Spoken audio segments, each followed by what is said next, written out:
আসসালামু আলাইকুম ভিউয়ার্স, সবাই কেমন আছেন? আশা করি সবাই ভালো আছেন। তো সন্ধ্যার পর ফ্যামিলি নিয়ে বের হয়ে গেলাম 300 ফিটের উদ্দেশ্যে। তো বের হওয়ার পরই আমরা ডেমরার স্টাফ কোয়ার্টারে একটি জ্যামে পড়ে যাই।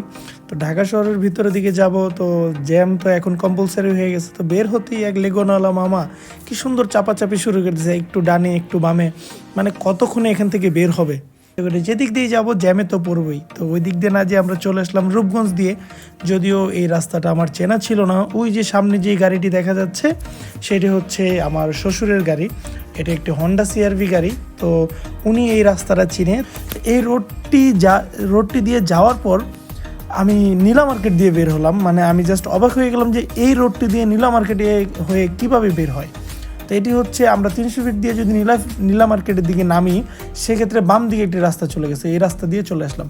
তো ওই দিকে আমার ছেলে আমার শ্বশুরের সাথে ঢুকে গেল এই সকাল সন্ধ্যা রেস্টুরেন্টের ভিতরে। ছেলেকে নিয়ে আসলাম, ওকে নিয়ে একটু বাইরে হাঁটাহাঁটি করলাম। তো থার্সডে নাইট হওয়ার কারণে ওইদিকে অনেক ভিড় ছিল। তো আমরা রাতে মোটামুটি 11:30-11টার দিকে এখানে আসি।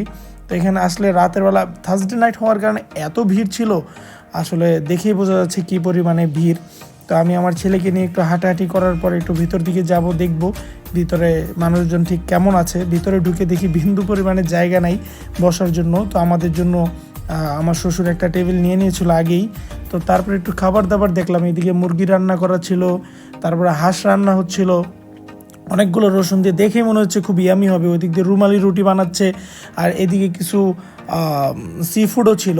তো আমরা তো আসলে ওইখানে সি ফুড খাওয়ার জন্য যাইনি, আমরা আগেই প্ল্যান করে গেছিলাম যে আমরা ওইখানে যে হাঁস খাবো, গরম গরম হাঁসের মাংস দিয়ে হচ্ছে চাপটি আর রুটি এগুলো আমরা খাবো।